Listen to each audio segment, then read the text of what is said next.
What's going on, world? I go by the name of CA Revolution, and this is React. Before we even get started in the video, please do comment, share, like, subscribe, save the video, do whatever it takes to boost the algorithm, and make sure you stay in tune with every video that I'll post from here going forward by subscribing. Today's episode, I want to talk to you about you for you. You for you. And this video is for anyone who feel like they're making adjustments and those adjustments hurt, or those adjustments suck, or those adjustments just aren't adjusting. I want to tell you this.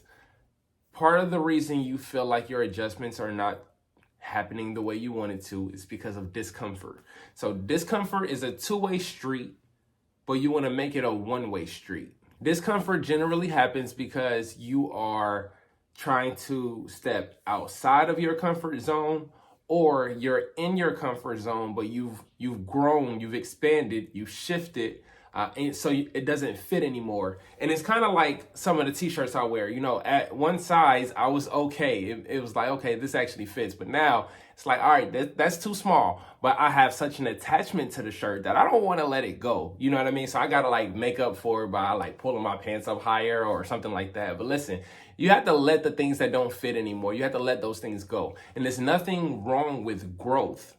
Growth is a part of the journey. Growth is a part of the process. So it's okay for you to grow. It's okay for you to expand. It's okay for you to move on, because there are other things that fit your real size now. That's a bar. So growth is not the problem. Let's make that clear. Growth is not the problem. Expansion is not the problem.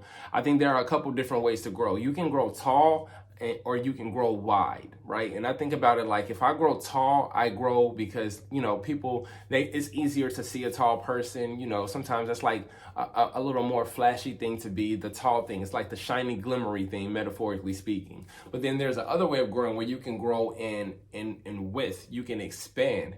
And I think of that type of growth as the type of substance you offer, how you bring value to people. You know, you're not the tallest person, you may not be the most flashy person in the room, but you know, you got the width, you got the size, you take up the space. And I think that can be a little more sentimental. So depending on where you are in life, you may need to grow taller, you may need to be more visible because you already have substance, or you may need to grow wider. You may not need to focus so much on being seen, but more so on bringing value to people, bringing value to relationships. But both of those types of growth, it has to happen internally. You know, again, you for you. You have to grow in a way that makes it sensible for you and what you're going through right now. And another aspect of you for you, you know, you being for yourself, you doing things that's going to help you on your journey, not excluding anyone else's journey, but specifically talking about yours. They say if you lose one sense, then it generally will enhance your other senses. And what I want to encourage you to do is lose your sight to gain your vision. That's a bar. And I say that because what's in front of you has already been seen. Whatever audience you have, whatever relationship you have, whatever business you have, whatever anything that's yours that you've already obtained, that's what's being seen. Celebrate it. I don't want to minimize any of that because, you know I've been working hard for some things lately to accomplish them. But, you know, have that moment of celebration. But then let's get back to the vision. We don't want the celebration to last longer than the actual work you have to put in. So lose your sight for your vision. Okay, good. You started the business, or you committed to the relationship, or you got out of the relationship, or you committed to your workout plan, you started your meal prep, whatever it is. Okay, great. Let's add to that. Let's add some momentum to that. Let's stack it and let's go to the next level. So lose your sight for your vision. Whatever is in front of you, it's either a good thing or a bad thing. When you break it all down, it's either good that it's in front of you or it's bad that it's in front of you. Nevertheless, it's already there. So now we have to go for whatever the next step is, whatever we need to go to build momentum, to add to it. Let's start focusing on the next steps and continue to progress, continue to move forward, right? Again, we talk about how growth is not a bad thing. This is another way to grow by not being complacent with what you already have. You can be grateful for it. Always be grateful. Always show gratitude for what you have. But the next level after that is expansion, it's growth. I think about that like camping, right? You want to pick up and carry what needs to go with you on the journey, but we're not taking everything. You know, those leftovers, we're not taking the rocks, the sticks. We're not taking that stuff. We're going to take the tent, you know, whatever water we might need, whatever outfit we got on, we're taking that stuff. But as we go hiking up this trail, and as you go hiking through your journey and hiking through whatever you're going through right now, you don't need a lot of excess stuff. You only need what's necessary to survive, and you'll find the other things as you go. In the mountain, you won't run out of rocks. In the mountain, you won't run out of sticks. You're not gonna have that problem. And so, metaphorically speaking, what does that mean for you? You know, in life, you're not gonna run out of love. There's always gonna be someone willing to treat you the way you deserve to be treated. You just have to show them how to do that. In some cases, you're not gonna run out of business ideas or creativity. There's an eternal overflow of creativity. It's just something that you have to tap into, right? So, whatever your journey is, leave the stuff that you don't need behind. Again, we're talking about growth. We're talking about being all for you. If you don't need it, let it go, and that's perfectly fine. That's okay. Let it go. Let the rocks stay where the rocks are. Let the sticks stay where the sticks are. You're going up a mountain. You know, that stuff is always going to be accessible to you. Friends that want to turn up or people that want to turn up. It'd be so easy to find that. People who want to attach to you as you're finding success in your journey. So easy to find that. People who want to latch onto you because, you know, you found a little bit of success. Always going to be there. So how about we go for the things that are non-tangible? You know, what can you learn through this journey? What can you learn through this process of you for you? What can you learn about you to make you more equipped to deal with you, past, present, and future? That's a bar. And so let me be transparent. This is where I'm going to allow you into my journey. For me, over the last couple of years especially, I feel like I've been helping people a lot to accomplish things that they want to accomplish. Investing in people, taking time, encouraging people, supporting people, showing up, pulling up on them, you know, building whatever empire they're trying to build. I feel like I've been very monumental in a lot of different people's process.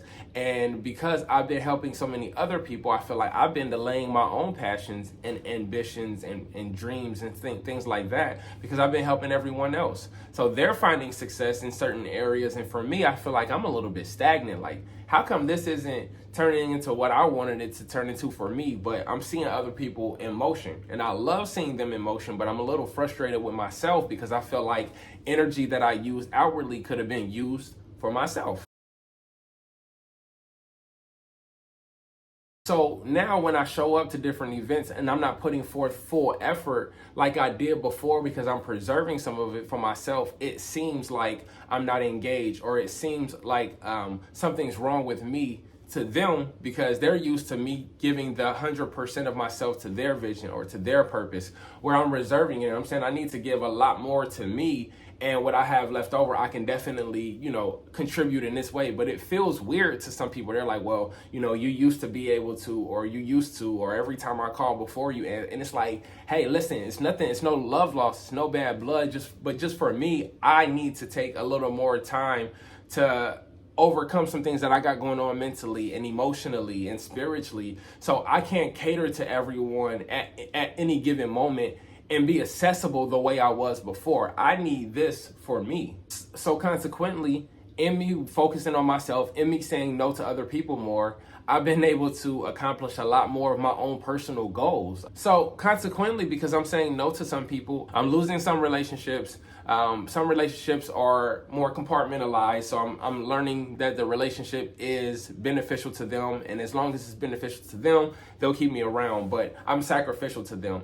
But more than those two things, more than losing relationships or compartmentalizing relationships, I'm getting stuff done for me at a rate that previously I just don't think I would have been able to do. I'm able to invest so much into myself that it helps me in so many different aspects. It helps me creatively, it helps me financially, it helps me mentally, where I can get to deeper resolutions within myself. So you being for yourself doesn't mean you're not for other people. It means that you're putting yourself first, because in order for you to help someone else out, you have to be in a good position.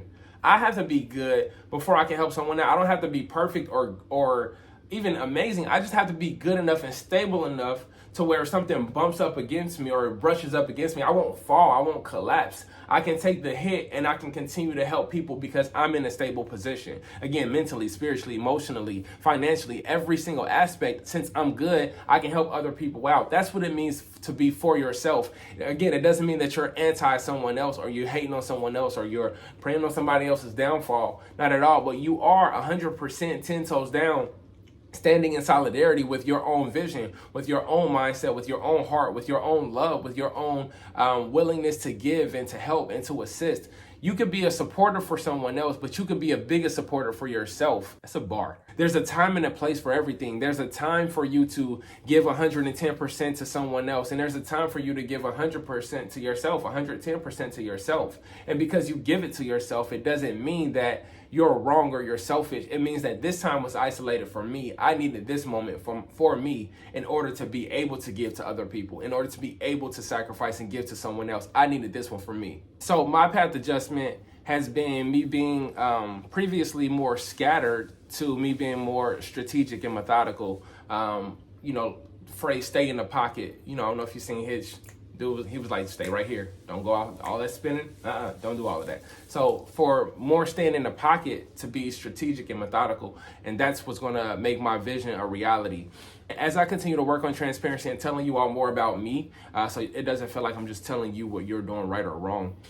There are times when I should have not done that stuff, but I was doing it as an excuse to get away from my own assignments. It was times when I know I should have stayed in the pocket. I know I should have stayed home. I know I should have slowed things down to be able to produce something. And because I didn't, and I chose to leave, and I chose to help this person or that person, I ruined consistency for myself. I ruined being able to stay in the pocket and gain even more creative space. I missed out on the opportunities where I could have maybe developed a resource for myself instead of being a plug for someone else, a connection for someone else. That's a bar. So sometimes we overdo things with other people to create excuses for ourselves.